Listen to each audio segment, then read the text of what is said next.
جنگ کے دوران بھی کثرت سے اللہ کا ذکر کرنا ہے، اللہ کو بھولنا نہیں ہے۔ ہم کس طرح کا عذر پیش کرتے ہیں، ہمارے پاس تو ذرا سا کوئی کام آ جائے، تجارت ہے، جاب ہے یا دیگر گھر کے کام ہے، ہم کہتے ہیں بھئی ٹائم نہیں ملتا اللہ کو یاد کرنے کا، لیکن کرنے والے، اللہ کو یاد کرنے والے ہر وقت اللہ کو یاد کرتے ہیں۔ صحابہ کرام میدان جنگ میں بھی لڑتے ہوئے بھی، دشمنوں کا مقابلہ کرتے ہوئے بھی اللہ کو یاد کرتے، اور یہ حکم ہے اللہ رب العالمین کی طرف سے کہ اللہ کو کثرت سے یاد کرو۔ نمبر 3،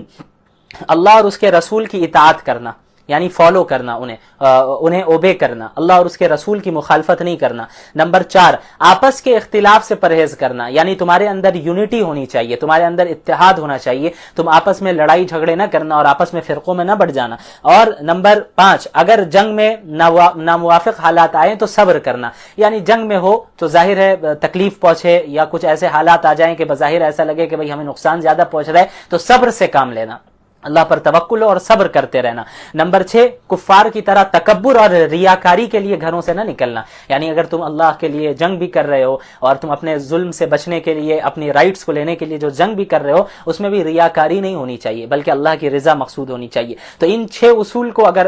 مسلمان اختیار کریں تو اللہ کی مدد اور نصرت ان کے ساتھ رہے گی۔ اور یہ آیت بہت امپورٹنٹ ہے کہ وَأَطِيعُوا اللَّهَ وَرَسُولَهُ وَلَا تَنَازَعُوا فَتَفْشَلُوا وَتَذْهَبَ رِيحُكُمْ فَاصْبِرُوا إِنَّ اللَّهَ مَعَ الصَّابِرِينَ، کہ اے مسلمانوں اللہ اور اس کے رسول کی اطاعت کرو، وَلَا تَنَازَعُوا، اور آپس میں جھگڑا نہ کرنا، آپس میں لڑائیاں نہ کرنا، آپس میں اختلافات نہ کرو، انتشار نہ پیدا کرو، آپس میں فرقے نہ بنا دو۔ فَتَذْهَبَ رِيحُكُمْ فَتَفْشَلُوا وَتَذْهَبَ رِيحُكُمْ، اگر تم آپس میں تمہارے اندر یونٹی نہیں ہوگی تو یہ ہوگا کہ تم بزدل ہو جاؤ گے اور تمہاری ہوائیں اکھڑ جائیں گی، تم پھر باطل طاقت کے سامنے جم نہیں پاؤ گے، ٹک نہیں پاؤ گے۔ لہٰذا ہمیں اللہ کے رسول اور اللہ تعالیٰ کی اطاعت اور اس کے علاوہ اتحاد، یہ 2 ایسی چیزیں ہیں جو بہت امپورٹنٹ ہے، یونٹی بھی قائم کیا جائے اور اس کے علاوہ اللہ اور اس کے رسول کی اطاعت بھی اپنی زندگی میں آئے تو پھر اللہ کی مدد و نصرت رہتی ہے۔ اس کے بعد اللہ تعالیٰ نے فرمایا آیت نمبر 60 میں وَأَعِدُّوا لَهُم مَّا اسْتَطَعْتُم مِّن قُوَّةٍ، کہ تم دشمنوں کے مقابلے میں جتنی بھی تمہارے پاس قوت ہے اس کی تیاری کیا کرو، یعنی ایسا نہ ہو کہ جب اچانک دشمن تم پر حملہ کر دے تو تمہاری تیاری ہی نہ ہو اور تم صرف مار کھاؤ اور پٹو، ایسا نہیں ہونا چاہیے، بلکہ تم پہلے سے تیار رہو۔ ہاں، تمہیں خواہ کسی پہ حملہ نہیں کرنا ہے کیونکہ اسلام ایک امن کا مذہب ہے، امن و امان عام کرتا ہے اسلام، ہاں، لیکن اس کا ہرگز یہ مطلب نہیں ہے کہ اگر کوئی دشمن آپ پر حملہ کر رہا ہے تو آپ پہلے سے چوکنا نہیں رہے، آپ کو پہلے سے تیاری کر کے رکھنی ہے، مسلمانوں کو پہلے سے تیاری کر کے رکھنی ہے کہ اگر اچانک دشمنوں کی طرف سے کبھی حملہ ہوتا ہے تو ہم بھی زبردست طریقے سے مقابلہ کر سکے، تو یہ تیاری بہت زیادہ ضروری ہے۔ اب آئیے آیت نمبر 67 میں ما كان لنبي ان يكون له اسرى حتى يثخن في الارض تريدون عرض الدنيا والله يريد الاخره، ہوا کیا کہ جب غزوہ بدر میں مسلمانوں کو فتح ہو گئی تو مشرکین کے بڑے بڑے سردار قتل بھی کر دیے گئے، جس میں ابو جہل بھی تھا، وہ بھی اسی میں مرا، اور اس کے بعد جنگ مکمل ہونے کے بعد مشرکین کے تقریباً 70 بڑے بڑے سرداروں کو گرفتار بھی کر لیا گیا، ظاہر ہے قیدی بنا دیا گیا جب وہ ہار گئے۔ تو اب اللہ کے رسول صلی اللہ علیہ وسلم نے صحابہ سے مشورہ کیا کہ یہ جو 70 افراد ہیں مشرکین کے، جو بڑے بڑے سردار ہیں، قیدی بن کے آئے ہیں، ان کے ساتھ کیا معاملہ کیا جائے؟ تو حضرت ابو بکر رضی اللہ تعالی عنہ اور بعض دیگر صحابہ نے یہ رائے دی کہ فدیہ لے کے انہیں چھوڑ دیا جائے، فدیہ لے کے انہیں چھوڑ دیا جائے۔ اس کے برخلاف حضرت عمر رضی اللہ عنہ اور حضرت سعد بن معاذ رضی اللہ تعالی عنہ کی رائے کیا تھی؟ ان کی رائے یہ تھی کہ انہیں چھوڑا نہیں جائے، انہیں قتل کیا جائے، کیونکہ 15 سال سے زائد ہو گئے، 15 سال سے مسلمانوں پر ظلم و زیادتی کرتے آئے، کتنے مسلمانوں کو انہوں نے قتل کیا، کتنا نقصان پہنچایا، تو ایسے لوگوں کی سزا ظاہر ہے یہی ہونی چاہیے کہ ان کو بھی سزائے موت دی جائے، قتل کریں۔ تو لیکن چونکہ اللہ کے رسول صلی اللہ علیہ وسلم رحمت للعالمین ہے، اس کی وجہ سے آپ صلی اللہ علیہ وسلم نے حضرت ابو بکر اور دیگر صحابہ کرام رضی اللہ عنہم اجمعین کی رائے کو اختیار کیا کہ بھئی قتل نہ کیا جائے، ان سے فدیہ لے کے انہیں چھوڑ دیا جائے۔ تو مسلمانوں نے فدیہ لے کر انہیں چھوڑ دیا، لیکن اللہ رب العالمین نے اس پر عتاب نازل کیا، اور اللہ تعالیٰ نے حضرت عمر رضی اللہ عنہ، حضرت سعد بن معاذ رضی اللہ عنہ کی رائے کی تائید کی اور فرمایا کہ تم نے جن لوگوں نے یہ رائے دی ہے کہ فدیہ لے کر انہیں چھوڑ دیا جائے، اگر اللہ تعالیٰ کی طرف سے پہلے کوئی حکم نازل نہ ہوا ہوتا، حکم نہ آ چکا ہوتا، تو جو فدیہ تم نے لیا ہے اس کے بدلے میں اللہ تعالیٰ تم پر سخت عذاب نازل کرتا۔ اس آیت میں بھی حضرت عمر رضی اللہ تعالی عنہ کی تائید کی گئی ہے، ان کی رائے کی۔ بہرحال اس کے بعد آیت 74 میں مہاجرین اور انصار کا ذکر ہے، والذین آمنوا وہاجروا وجاہدوا فی سبیل اللہ والذین آووا ونصروا اولئک هم المؤمنون حقا لهم مغفرۃ ورزق کریم۔ مہاجر کون ہیں؟ مہاجرین کنہیں کہتے ہیں؟ مکۃ المکرمہ سے جو حضرات اپنے دین پر عمل کرنے کے لیے وہاں کی ظلم و زیادتی سے اپنے آپ کو بچا کر چھوڑ کر اس شہر کو چھوڑ کر مدینہ المنورہ آ گئے اور پیچھے اپنے گھر بار چھوڑ دیا، اپنے خاندان کو چھوڑا، مال و جائیداد سب کچھ چھوڑ کر وہاں سے خاموشی سے نکل کر مدینہ آ گئے دین کے خاطر، تو یہ جو ادھر سے مکہ چھوڑ کر مدینہ آئے ہیں ان کو مہاجرین کہا جاتا ہے، یعنی ہجرت کرنے والے۔ انصار کنہیں کہا جاتا ہے؟ کہ جو لوگ پہلے سے مدینہ المنورہ میں تھے، تو اب جو مکہ سے ہجرت کر کے آئے ہیں مسلمان، تو ظاہر ہے ان کو تو کوئی ٹھکانہ دینا ہوگا، وہ مدینے میں کن کے پاس رہیں گے؟ تو مدینے میں جو لوگ تھے جنہوں نے اسلام قبول کر لیا تھا، انہوں نے ان مہاجرین کو اپنے گھروں میں جگہ دی اور انہیں پناہ دی اور ان کا تعاون کیا، تو ان کی مدد کی۔ لہٰذا مدینہ المنورہ کے جو اصل رہنے والے مسلمان تھے جنہوں نے ہجرت کرنے والوں کی مدد کی، انہیں پناہ دی، تو انہیں انصار کہا جاتا ہے، مدد کرنے والے۔ تو مکہ سے ہجرت کرنے والے کو مہاجرین،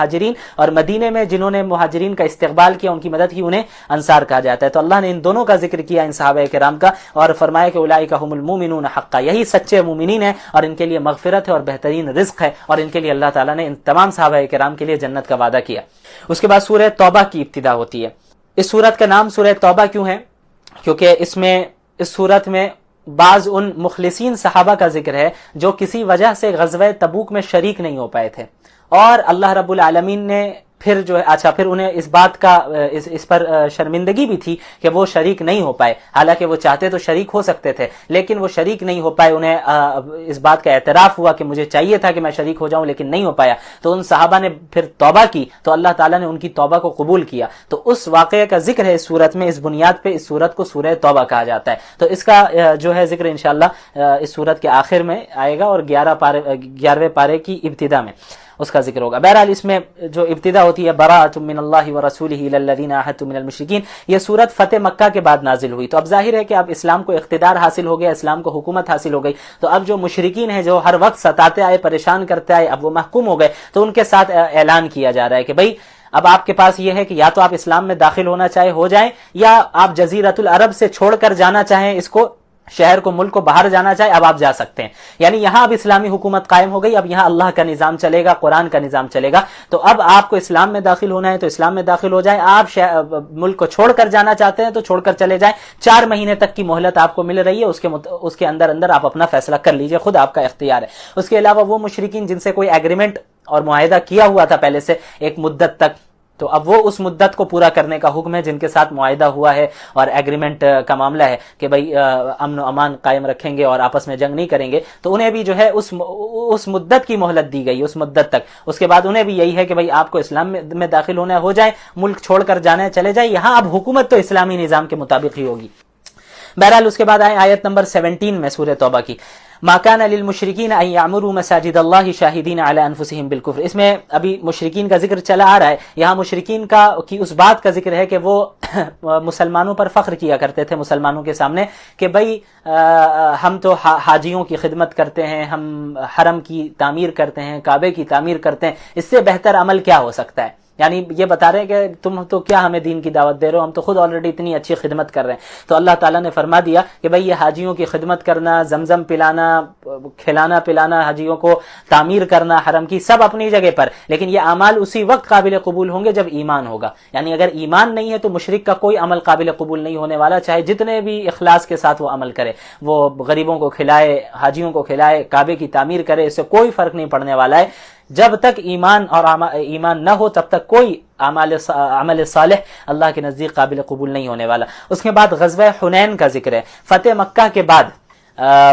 قبیلہ بنو حوازن نے یہ ارادہ کیا کہ اللہ کے رسول صلی اللہ علیہ وسلم اور مسلمانوں پر حملہ کیا جائے، تو آپ صلی اللہ علیہ وسلم کو خبر پہنچی، تو آپ صلی اللہ علیہ وسلم ایک بہت بڑی تعداد کو لے کر، بڑے لشکر کو لے کر آپ صلی اللہ علیہ وسلم مسلمانوں کے لشکر کو لے کر روانہ ہوتے ہیں اور حنین نامی مقام پر پہنچتے ہیں۔ ٹھیک ہے، حنین پر پہنچتے ہیں، لیکن یہ ایسی جنگ تھی غزوہ حنین جس میں مسلمانوں کی تعداد بہت زیادہ تھی، تقریباً 12 سے 14 ہزار کے قریب ان کی تعداد تھی۔ تو بعض صحابہ کرام کی زبان سے یہ بات نکل گئی کہ بھئی آج تو ہماری تعداد بہت زیادہ ہے، آج ہمیں کوئی ہرا نہیں سکتا.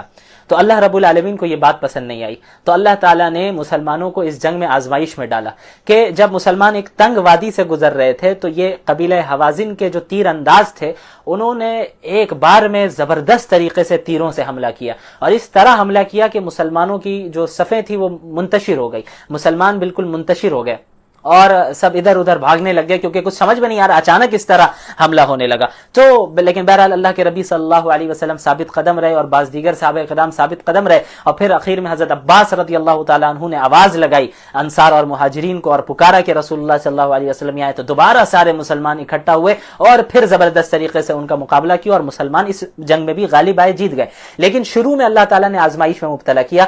یہ دکھانے کے لیے کہ تمہاری نظر تعداد اور اسباب کے اوپر نہ ہو، تم یہ نہ سمجھو ہمارے پاس اتنی تعداد ہے، اتنے اسباب ہے تو ہم غالب آ جائیں گے، ہمیں کوئی نہیں ہرا سکے گا. نہیں، بلکہ ہرانے اور کسی کو جتانے کا جو اختیار ہے وہ اللہ کے پاس ہے. یعنی کون غالب آئے گا، کون مغلوب ہوگا، یہ صرف اللہ کے فیصلے سے ہوگا. تو اللہ کی مدد اگر تمہارے ساتھ ہے تو تمہارے پاس اگرچہ کم ہی تعداد ہو، کم ہی اسباب ہو، جیسا کہ غزوہ بدر میں تھا، تب بھی تم غالب آؤ گے. لیکن اگر اللہ کی مدد تمہارے پاس نہیں ہے تو تمہارے پاس کتنی زیادہ طاقت کیوں نہ ہو جائے، تم مقابلہ نہیں جیت سکتے، جیسا کہ مشرکین کے ساتھ بھی ہوا. تو مسلمانوں کو اس طرف توجہ دلائی گئی کہ صرف ایک اللہ پہ بھروسہ رکھو، اسباب وغیرہ یہ سب سیکنڈری چیزیں. اس کے بعد پھر اہل کتاب کا بھی ذکر ہے کہ بھئی ان کو بھی یہ اختیار دیا گیا کہ یا تو آپ اسلام قبول کرنا چاہتے ہیں کر لیں، چھوڑ کر جانا چاہتے ہیں جائے، اور اگر یہیں رہنا اسلامی حکومت میں، اسلامی ریاست میں، تو اب چونکہ اسلامی حکومت آپ کی حفاظت کرے گی اور ہماری فوج اور مسلمان آپ کی حفاظت کریں گے، آپ کو بھی وہی حق دیا جائے گا جو مسلمانوں کا ہے، آپ کی عبادت گاہوں کو نقصان نہیں پہنچایا جائے گا، آپ کو زبردستی اسلام میں کنورٹ نہیں کیا جائے گا، آپ کو اپنے مذہب کی آزادی دی جائے گی، ساری چیزیں رہے گی، آپ کی جان اور مال کی بھی حفاظت کی جائے گی. تو جب اسلامی حکومت اتنا کرے گی تو اس کے بدلے میں آپ کو ٹیکس دینا ہوگا ہمیں، اور اسی ٹیکس کا نام جزیہ ہے. تو اگر آپ جزیہ دے کر اسلامی حکومت میں ہی رہنا چاہتے ہیں، یہیں پہ تو رہ سکتے ہیں، اور اگر نہیں رہنا چاہتے ہیں تو آپ چلے جائیں، یا اسلام قبول کرنا چاہتے ہیں تو کر لیں. بہرحال اللہ کے نبی صلی اللہ علیہ وسلم کی زندگی میں بھی وہ وہیں رہے جزیرۃ العرب میں، لیکن آخر میں پھر حضرت عمر فاروق رضی اللہ تعالی عنہ نے اہل کتاب کو جزیرہ عرب سے نکال دیا تھا، کیونکہ اللہ کے نبی صلی اللہ علیہ وسلم کا حکم تھا اخرج الیہود والنصارى من جزیرۃ العرب، کہ جزیرۃ العرب سے یہود و نصارہ کو نکال دو، کیونکہ اللہ کے نبی صلی اللہ علیہ وسلم جانتے تھے کہ یہ کیسے لوگ ہیں اور یہ کس طرح کسی جگہ پر رہ کر اور فتنہ پھیلا کر اور اس جگہ پہ زبردستی اقتدار حاصل کر لیتے ہیں. اور دیکھا گیا یہ کوئی ڈھکی چھپی بات نہیں ہے، آپ دیکھ لیں فلسطین میں کیا ہوا، ان یہودیوں کی کیا حیثیت تھی فلسطین میں، لیکن آہستہ آہستہ کر کے سازشیں کر کے کس طرح وہ آگے بڑھے یہاں تک کہ حکومت اور اقتدار انہیں حاصل ہو گیا. تو مسجد اقصی آج ہمارے کنٹرول میں 100% نہیں ہے، انہی کے کنٹرول میں، سارا نظام انہی کے پاس ہے. تو ظاہر ہے یہاں رہتے تو یہاں حرمین پہ وہ قبضہ کر سکتے تھے. تو اللہ تعالیٰ نے اسی لیے اللہ کے نبی صلی اللہ علیہ وسلم نے فرمایا کہ جزیرۃ العرب سے انہیں نکال دو، یہاں مسلمان رہیں گے، وہ آباد نہیں ہونے چاہیے. بہرحال پھر یہود و نصارہ کے ایک برے عقیدے کی تردید کی گئی. آیت نمبر 30 میں آئیے وقالت الیہود عزیر ابن اللہ وقالت النصارى المسیح ابن اللہ، کہ یہود جیوز کہتے ہیں کہ عزیر اللہ کے بیٹے ہیں علیاذ باللہ، نصارہ کرسچنز کہتے ہیں کہ حضرت عیسیٰ اللہ کے بیٹے ہیں علیاذ باللہ. اللہ تعالیٰ نے فرمایا کہ یہ صرف ان کے منہ کی بات ہے، ایسا حقیقت میں کچھ نہیں ہے. اللہ رب العالمین کی ذات پاک ہے کہ وہ کسی کو بیٹا بنائے یا کوئی شریک رکھے. بہرحال اس کے بعد آیت نمبر 34 میں ناحق مال کھانے پر وعید ہے. یا ایھا الذین آمنوا ان کثیرا من الاحبار والرہبان لیأکلون اموال الناس بالباطل. اہل کتاب میں بھی کیا ہوتا تھا کہ بہت سے لوگ اور خصوصاً ان کے جو علماء تھے یہود و نصارہ کے، وہ پیسے لے کر، رشوت لے کر اللہ کی کتاب میں اور دین میں تبدیلی کر دیا کرتے تھے، اور پیسے لے کر ان لوگوں کے من کے مطابق فتوے دیا کرتے تھے. تو اللہ تعالیٰ نے اس کی تردید کی اور وہی سنائی کہ ایسے لوگوں کے لیے دردناک عذاب ہے. لہٰذا آج بھی مسلمانوں کے جو علماء ہیں اور جو اہل اقتدار ہے انہیں بھی سمجھنا چاہیے کہ محض پیسوں کے لیے یا رشوت دیکھ کر یا دنیاوی چیزوں کو دیکھ کر دین میں کوئی کمپرومائز نہ کرے. ایسا نہ کر بیٹھے کہ بھئی آپ اپنے من چاہے فتوے دے رہے ہیں اور آپ کسی کو خوش کرنے کے لیے کوئی بات بتا رہے ہیں اور اسے اسلام کا لبادہ پہنا دیں. یہ بات صحیح نہیں ہے، اس کا عذاب بہت سخت ہونے والا ہے. اس کے بعد آیت نمبر 38 سے لے کر تقریباً سورت کے آخر تک غزوہ تبوک کا ذکر ہے. غزوہ تبوک سن 9 ہجری میں یہ غزوہ اور یہ غزوہ پیش آیا. یہ کس طرح اللہ کے نبی صلی اللہ علیہ وسلم جب فتح مکہ کے بعد واپس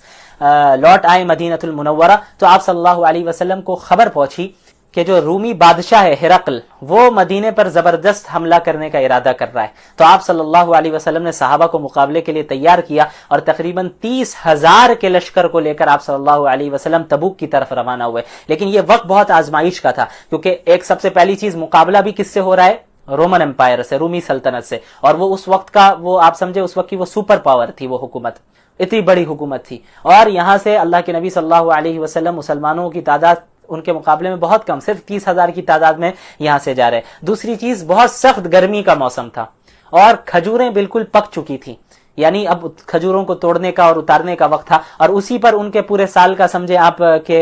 گزر بسر کا معاملہ تھا انہی کھجوروں پر، لیکن انہیں چھوڑ کر انہیں جنگ کے لیے جانا پڑ رہا تھا۔ گرمی سخت بہت زیادہ، اور حالت یہ کہ بھائی اسباب بھی کم، سواری بہت کم، لوگوں کو جو ہے باری باری ایک ایک اونٹ پر بیٹھنا پڑ رہا تھا۔ اتنے اسباب کم ہونے کے باوجود بڑی مشقت کے ساتھ جو ہے صحابہ کرام روانہ ہوئے اللہ کے نبی صلی اللہ علیہ وسلم کے ساتھ، ان حضرات نے پیش قدمی کی۔ لیکن جب ہرقل کو، رومی سلطنت کو معلوم چلا کہ اللہ کے نبی صلی اللہ علیہ وسلم 30,000 کے لشکر کو لے کر ہمارے طرف آ رہے ہیں اور مقابلہ کرنے کے ارادے سے آ رہے ہیں، تو ان لوگوں نے لڑنے کا ارادہ ترک کر دیا، ان پہ رعب پڑا اللہ کے نبی صلی اللہ علیہ وسلم کا اور مسلمانوں کا، تو انہوں نے لڑنے کا ارادہ ترک کر دیا۔ لہٰذا غزوہ تبوک میں یہاں پر جنگ کرنے کی نوبت نہیں آئی۔ اچھا، اب یہاں سے کئی آیتوں میں منافقین کا ذکر ہے، ان کے نفاق کا، ان کے جھوٹ کا، اور کس طرح وہ جو ہے بہانہ بناتے تھے اللہ کے نبی صلی اللہ علیہ وسلم کے پاس کہ یا رسول اللہ ہم جنگ میں نہیں جا سکتے چونکہ یہ معاملہ ہے یا وہ معاملہ ہے، خامخواہ جھوٹے عذر پیش کرتے تاکہ انہیں جانا نہ پڑے، تو ان کا ذکر ہے۔ اور مسلمانوں کا کس طرح مذاق اڑاتے، ان سے کس طرح دشمنی کرتے، حسد کرتے، ان کے خلاف سازشیں کرتے، ان کا بیان ہے۔ اور اس کے بعد پھر آیت نمبر 40 میں یہاں پہ اللہ کے نبی صلی اللہ علیہ وسلم کے جو سب سے قریبی صحابی تھے حضرت ابو بکر رضی اللہ تعالیٰ عنہ، ان کی صحابیت کا ذکر ہے۔ اذ یقول لصاحبہ لا تحزن ان اللہ معنا، ہجرت جب کر رہے تھے آپ صلی اللہ علیہ وسلم تو حضرت ابو بکر ساتھ میں تھے، تو ہوا یہ کہ غار ثور میں 3 دنوں تک آپ صلی اللہ علیہ وسلم روپوش رہے، وہاں پر مشرکین سے چھپے رہے، کیونکہ مشرکین پیچھا کر رہے تھے، ہجرت کرنے نہیں دینا چاہ رہے تھے، یہاں تک کہ مشرکین کے لوگ جو تلاش کر رہے تھے اس غار سے، اس کیو کے بہت قریب پہنچ گئے، تو حضرت ابو بکر نے دیکھا کہ بھائی وہ تلاش کرنے والا تو بہت قریب آ چکا ہے، تو حضرت ابو بکر رضی اللہ عنہ کے اوپر گھبراہٹ کے آثار ظاہر ہونے لگے، تو آپ صلی اللہ علیہ وسلم نے فرمایا لا تحزن اذ یقول لصاحبہ، جب اللہ کے رسول نے اپنے صاحب سے کہا، اپنے صحابی سے کہا کہ لا تحزن، کہ آپ گھبرائیے نہیں، آپ ڈرے نہیں، ان اللہ معنا، اللہ رب العالمین یقیناً ہمارے ساتھ ہے۔ تو اس آیت سے ہی اللہ کے نبی یہ حضرت ابو بکر رضی اللہ عنہ کی صحابیت کی سب سے بڑی دلیل یہی آیت ہے کہ قرآن کریم ان کی صحابیت کی گواہی دے رہا ہے۔ بعض وہ لوگ جو حضرت ابو بکر پر طعن و تشنیع کرتے ہیں، انہیں صحابی نہیں تسلیم کرتے، وہ اس قرآنی آیت کا انکار کر رہے ہیں۔ بہرحال اب آئیں آیت نمبر 60 میں، اس میں مصارف زکوٰۃ کا ذکر ہے کہ زکوٰۃ کو کن کن مصرف میں استعمال کیا جا سکتا ہے، خرچ کیا جا سکتا ہے۔ انما الصدقات للفقراء والمساکین والعاملین علیہا والمؤلفۃ قلوبهم وفی الرقاب والغارمین وفی سبیل اللہ وابن السبیل فریضۃ من اللہ واللہ علیم حکیم۔ سب سے پہلے جو جن پر زکوٰۃ کا مال لگایا جا سکتا ہے وہ فقراء ہیں اور پھر مساکین ہیں۔ فقیر اور مسکین میں کچھ فرق ہوتا ہے۔ فقیر کسے کہتے ہیں؟ فقیر اس شخص کو کہتے ہیں جس کے پاس کچھ بھی نہیں ہو، کچھ بھی نہیں ہو اسے فقیر کہتے ہیں۔ مسکین کسے کہتے ہیں؟ مسکین اس شخص کو کہتے ہیں کہ جس کے پاس کچھ مال تو ہے لیکن اس اتنے مال سے اس کی ضرورت پوری نہیں ہو پاتی ہے، تو یہ فقیر اور مسکین میں فرق ہے۔ تو فقراء پر بھی جو ہے زکوٰۃ کا مال خرچ کیا جائے گا، مسلمان فقراء پر، مسلمان مساکین پر بھی جو ہے مال زکوٰۃ کا خرچ کیا جا سکتا ہے۔ اس کے علاوہ عاملین جن کو حکومت نے متعین کیا ہو، یعنی جب اسلامی حکومت ہوگی تو پھر اصل تو یہ ہے کہ زکوٰۃ اسلامی حکومت کے پاس آئے۔ اب ہمارے ہاں اسلامی حکومت چونکہ قائم نہیں ہے اس لیے سب انڈیویجولی زکوٰۃ دے دیتے ہیں، بھائی کسی غریب کو دے دیا، کسی نے کسی غریب کو، لیکن زکوٰۃ کا جو اصل سسٹم ہے، نظام ہے اسلام میں، وہ یہ ہے کہ اسلامی حکومت کو زکوٰۃ دی جائے گی، اسلامی حکومت پورے ملک سے زکوٰۃ کلیکٹ کرے گی، اور پھر اسلامی حکومت کی ذمہ داری ہے کہ ضرورت کے جگہ پر غریبوں پر، مساکین پر اس مال کو صرف کرے گی۔ تو جب اسلامی حکومت قائم ہوگی تو ظاہر ہے کہ جب اسلامی حکومت زکوٰۃ کو کلیکٹ کرے گی تو افراد کو بھیجے گی، لوگوں کو بھیجے گی، وہ جا کر کلیکٹ کریں گے، تو وہ جو ہیں جو لوگ زکوٰۃ کلیکٹ کرنے والے ہوں گے اسلامی حکومت میں، تو زکوٰۃ کے ہی مال سے ان کی تنخواہ بھی، ان کی سیلری بھی دی جا سکتی ہے۔ اس کے بعد مؤلفۃ القلوب کو بھی زکوٰۃ دینے کی اجازت دی گئی تھی۔ مؤلفۃ القلوب کا کیا مطلب ہے؟ ان سے مراد وہ نیو مسلمز ہیں جو ضرورت مند بھی ہوں اور پھر اسلام میں ابھی داخل ہوئے ہوں، اور اسلام میں برقرار رکھنے کے لیے اور دل جوئی کے لیے انہیں جو ہے زکوٰۃ دینا جائز ہے، لیکن یہ اس وقت کا حکم ہے جب اسلام نیا ابھر رہا تھا. اور پھر حضرت عمر رضی اللہ تعالیٰ عنہ نے پھر کہہ دیا کہ اب مؤلفۃ القلوب کو دینے کی ضرورت نہیں ہے کیونکہ اب اللہ نے اسلام کو عزت دے دی ہے. تو اس وقت ضرورت تھی ایسے لوگوں کو جو نئے نئے اسلام میں داخل ہوئے تھے, ان کا ایمان تو ابھی چونکہ راسخ اتنا ہوا نہیں تھا کہ وہ ہر چیز کو 100% قربان کر لیں, تو انہیں اسلام میں برقرار رکھنے کے لیے, ان کی دل جوئی کے لیے, کیونکہ بہت سی تکلیفوں کا بھی سامنا کرنا پڑے گا, تو ظاہر ہے ان کو بھی دینے کی اجازت دی گئی تھی, زکوٰۃ دینے کی اجازت. وفر رقاب, اور غلام کو آزاد کرنے کے لیے, یعنی اگر کوئی غلام اس کا مالک کہہ دے کہ تم اتنے پیسے لا کر دے دو مجھے, اتنے اتنے پیسے لاؤ تو ہم تمہیں آزاد کر دیں گے, تو ایسے غلام کو بھی زکوٰۃ دینے کی اجازت ہے کہ تاکہ وہ اپنے آپ کو آزاد کروا دے. اب تو سلیوری کا مسئلہ ختم ہو گیا. یہ بھی اس بات کی دلیل ہے کہ اسلام نے سلیوری کے دروازے کو کس طرح بند کرنے کی کوشش, بھرپور کوشش کی. بہت سے مختلف طریقے اسلام نے اختیار کی اللہ تعالیٰ نے کہ آہستہ آہستہ یہ سلیوری کا معاملہ, غلامی کا معاملہ ختم ہو جائے. تو سارا جو اعتراضات سارے کیے جاتے ہیں غلامی کو لے کے, وہ اسلامی پر کیے جاتے ہیں. ایسا محسوس ہوتا ہے جیسے اسلام نے ہی شروع کیا ہو. اسلام نے تو شروع نہیں کیا, بلکہ اسلام نے سلیوری کو ختم کرنے میں ایک بہت بڑا رول اختیار کیا, جن میں سے یہ آیت بھی ایک بہت بڑی دلیل ہے کہ اللہ نے زکوٰۃ کے مال کو بھی غلاموں کو آزاد کرنے میں لگانے کا, یعنی اس کی اجازت دے دی کہ آپ غلاموں کو دے سکتے ہیں. زکوٰۃ کی رقم ایسی ہوتی ہے کہ جس میں بہت سی شرائط ہیں, ان شرائط کو مد نظر رکھتے ہوئے, ان کا لحاظ رکھتے ہوئے ہی آپ زکوٰۃ ادا کر سکتے ہیں. ایسے موقع پر اللہ تعالیٰ نے پھر رقاب بھی کہا کہ آپ غلام کو آزاد کروانے میں بھی زکوٰۃ دے سکتے ہیں. تو یہ کتنی اہم بات ہے کہ اللہ تعالیٰ خود چاہ رہے ہیں, اسلام خود چاہ رہا تھا کہ جو ہے یہ سلیوری کا معاملہ ختم ہو اور جو لوگوں کو غلام بنایا جاتا ہے وہ معاملہ ختم ہو. ظاہر ہے ایک بار میں تو اس پر پابندی نہیں لگ سکتی تھی کیونکہ بہت سی وجوہات تھیں. اب جو مشرکین تھے, اگر آپ پابندی لگا دیتے غلامی کو, چلو آج سے غلامی ختم, تو مسلمان اس پر عمل کرتے, لیکن مشرکین تو اس پر عمل نہیں کرتے, وہ تو مسلمانوں کو پکڑ کر غلام بناتے ہیں. تو اب غلام, اگر وہ مسلمانوں کے غلام کو انہوں نے, یعنی مسلمانوں کو پکڑ کے انہوں نے غلام بنا لیا ہے, تو اب مسلمان ان کے لوگوں کو غلام نہیں بنا سکتے. تو اب اپنے غلاموں کو, یعنی مسلمانوں کو, جو مسلمانوں کے غلام بنائے گئے ہیں, ان کو جو ہے اب مسلمان واپس کیسے لیں گے؟ کیونکہ جنگوں میں کیا ہوتا تھا کہ غلاموں کا تبادلہ بھی ہوتا تھا, قیدیوں کا تبادلہ بھی ہوتا تھا کہ مثلا آپ نے ہماری قیدیوں کو پکڑ لیا ہے, آپ کے پاس ہمارے قیدی ہیں, تو آپ انہیں چھوڑ دیجئے, ہم انہیں آپ کے قیدیوں کو چھوڑ دیں گے. یہ معاملہ بھی ہوتا تھا اور آج بھی ہوتا ہے. تو جب اگر مسلمانوں پر یہ پابندی لگ جاتی کہ بھئی غلامی کا معاملہ ختم, اور آج سے جس کے پاس جتنے بھی سلیوز ہیں سب کو 100% ختم کر دو, اب آئندہ کبھی کسی کو سلیو نہیں بنانا ہے, تو پھر کیا ہوتا کہ مسلمانوں کے جو لوگ ہوتے ہیں ان کو تو مشرکین غلام بناتے رہتے, قیدی بناتے رہتے, تو پھر اب اپنے قیدیوں کو چھڑاتے کیسے؟ اس کے لیے ضروری تھا کہ ان کے لوگوں کو بھی قیدی بنایا جائے. اس وجہ سے 100% ایک بار میں جو ہے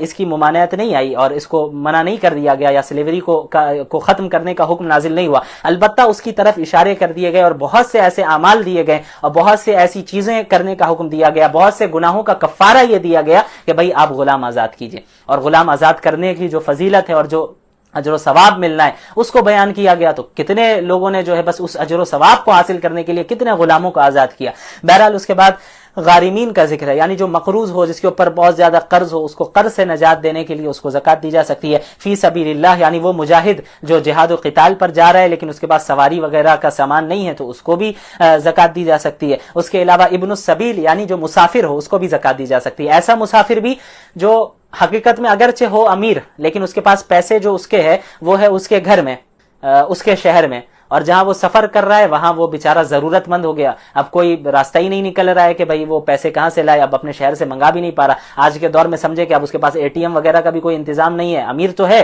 لیکن اب ایسے شہر میں چلا گیا جہاں اس کے پیسے بالکل وہ نکال ہی نہیں پا رہا ہے, تو وہ ضرورت مند ہو گیا. تو ایسے شخص کو بھی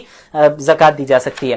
اس کے بعد پھر اس پارے کے اخیر میں منافقین کا ذکر ہوا. چونکہ منافقین کا ذکر چلا آ رہا ہے, ان کے نفاق کا, ان کے جھوٹ کا, جہاد پر نہیں جانے کے بہانے کا, حیلے جو وہ کرتے رہے, اور پھر ایک دوسرے کو برائی کا حکم دینے کا اور نیکی سے منع کرنے کا, مسلمانوں سے بغض و حسد رکھنے کا ذکر رہا. تو اب اللہ کے نبی صلی اللہ علیہ وسلم کو کہا جا رہا ہے کہ اب آپ منافقین کے لیے استغفار کریں یا نہ کریں. آپ ان کے لیے 70 بار بھی استغفار کریں گے تب بھی ہم معاف نہیں کریں گے منافقین کو. منافقین کی معافی نہیں ہے, کیونکہ یہ اصل میں اندر سے تو کافر ہیں, سامنے مسلمانوں کے سامنے مسلمان بنے ہوئے ہیں اور یہ سازشیں کر رہے ہیں اسلام کے خلاف اور مسلمانوں کے خلاف, تو یہ تو مومن تو ہے نہیں. تو آپ اللہ کے نبی صلی اللہ علیہ وسلم, آپ ان کے لیے 70 بار بھی معافی مانگیے گا, ہم معاف نہیں کریں گے. اور اللہ کے نبی صلی اللہ علیہ وسلم نے عبداللہ بن ابی بن سلول, جو کہ رئیس المنافقین تھا, منافقوں کا سردار تھا اور سب جانتے تھے یہ منافق ہے, اس کی جب موت ہوئی تو اللہ کے نبی صلی اللہ علیہ وسلم نے اس کی نماز جنازہ پڑھا دی,